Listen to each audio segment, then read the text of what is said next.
The boy who was erased. When I was a child, I thought my family was perfect. We lived in a quiet little town in Oregon, surrounded by pine trees, rain-soaked mornings, and the smell of home-baked pies drifting through open windows. Our house was white, small, and filled with the kind of warmth you see in old family photos. My mother, Linda, was a school teacher who hummed gospel songs while she worked, and my father, Frank Carter, was the town's most respected mechanic, loud, charming, and the kind of man who always made people laugh. Everyone thought we were happy. They saw a family that smiled in church, that waved to neighbors, that seemed whole. But the truth is, happiness can be a mask, and behind ours, something dark was waiting. When I was 4, I remember a little crib in my parents' bedroom. I remember my mother's soft lullabies at night, and the tiny fingers I used to touch through the bars. There was a baby. I know there was. But one morning, the crib was gone. The singing stopped. And when I asked where the baby went, my father said, "You were just imagining things, sweetheart." My mother said nothing. She just looked away. Years passed. I convinced myself it must have been a dream, a trick of childhood memory. But sometimes, in the quiet, I would hear echoes of that lullaby, and something inside me knew the truth was still buried somewhere beneath the walls of that house. Growing up wasn't easy. My father had a temper that could split the air like thunder. The sound of his truck pulling into the driveway was enough to make the air freeze. Mom would straighten her back, I'd turn down the TV, and we'd wait to see which version of him would come through the door. The charming man everyone adored, or the one who could turn kindness into violence with a single glare. By the time I was 18, I couldn't take it anymore. I packed my things, got a scholarship to a college in Portland, and swore I'd never go back. For 10 years, I didn't. I built a new life. Small apartment, part-time job, friends who made me laugh. I tried to bury the memories, but the past has a way of finding its own path back home. One morning, I got a phone call. My mother's voice was fragile, almost trembling. She said, "Emily, your father's gone. The funeral is on Friday. Please come home.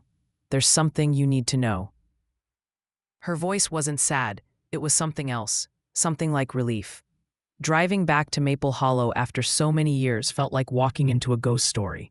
The same roads, the same church steeple, the same auto shop sign, Carter's Repair, rusted and fading. When I pulled into the driveway, Mom was waiting at the door. She looked smaller than I remembered, her hair now silver, her eyes tired but clear. When she hugged me, it was the kind of hug that said everything she hadn't said in years. That evening, we sat at the kitchen table where I used to do my homework. She made tea, her hands trembling, as she reached for something in the drawer. Then, she slid an old photograph across the table. The edges were worn, the image faded by time. It was a woman, her, with a baby in her arms. Beside her stood a little girl. Me. I stared at it for a long time. "Who's the baby?" I asked. She looked down, her eyes filling with tears. "His name was Daniel," she whispered. "Your brother." I felt my world tilt. Brother? I had no brother. She took a deep breath and continued, her voice barely audible. "When you were 4, I had Daniel. But your father didn't want another child. He said we couldn't afford it. I tried to reason with him, but he was angry, angrier than I'd ever seen him. One day, he told me he was taking Daniel to visit family for a weekend. He came back alone. He said there'd been an accident, that Daniel was gone. But there was no funeral, no hospital, no proof. Just silence. And when I tried to ask again, he told me if I didn't stop, he'd make sure you disappeared too."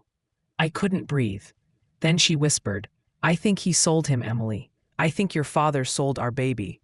Those words sank into me like ice. After the funeral, Mom gave me a small box she'd found hidden in the garage wall. Inside were old letters and receipts. Among them was an envelope postmarked from Idaho, written in careful cursive. "He's growing fast. We call him Danny now. He asks about his real family sometimes. Should I tell him the truth?" It was signed Martha Green. The next letter was dated just 3 years ago. "Danny turned 26 today. He still wonders why his parents never looked for him.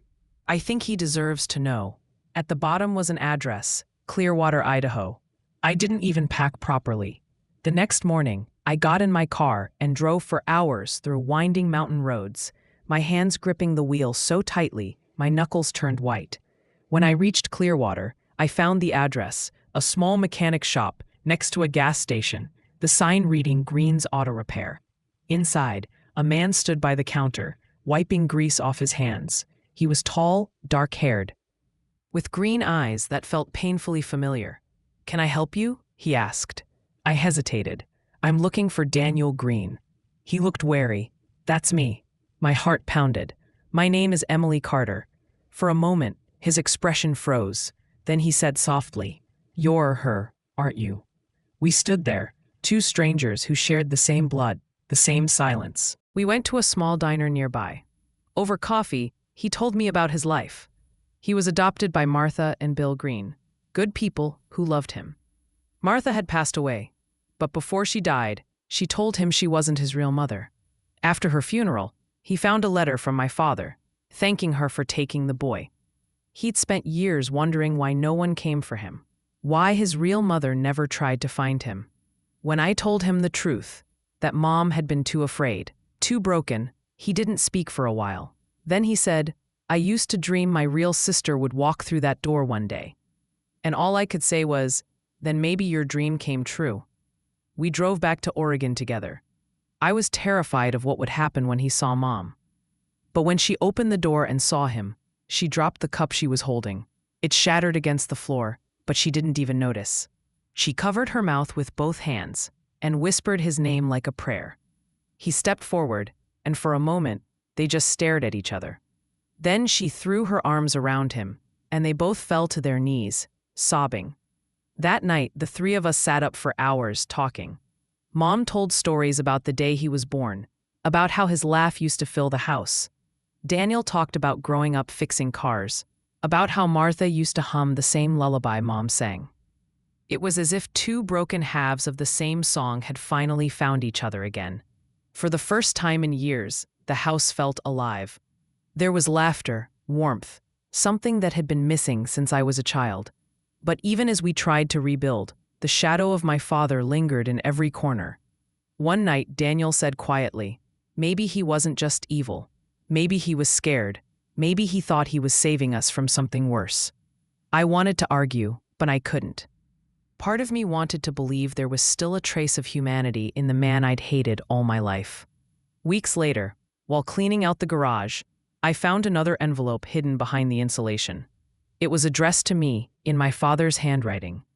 Emily. It began, "If you're reading this, I'm gone. There are things I can't undo. I made choices I thought would protect this family, but all I did was destroy it. Daniel was never supposed to disappear. I just wanted him safe, from me. I loved you both, in my own broken way. Dad." I sat there on the cold concrete floor, reading it over and over, the words blurring through my tears. For the first time, I cried for him, not because I forgave him, but because I finally saw the man behind the monster. A man who loved, but didn't know how. A man whose fear became his prison. 2 years have passed since then. Daniel lives in Portland now, just a few miles from me. Mom's health is fragile, but she smiles more than she used to. Every Sunday, we gather at my apartment, roast chicken, stories, laughter. Sometimes I catch Daniel staring out the window. When I ask what he's thinking, he says, "I wonder who I'd be if none of it happened." And I tell him, "You'd still be my brother. That's what matters. We can't rewrite the past, but we can stop it from writing us." And maybe that's what redemption really means. Not forgiveness, but freedom. Every family hides something. Some secrets are small, others stretch across decades. But the truth, no matter how long it sleeps, always finds its way home. Because love, once lost, never truly forgets where it belongs.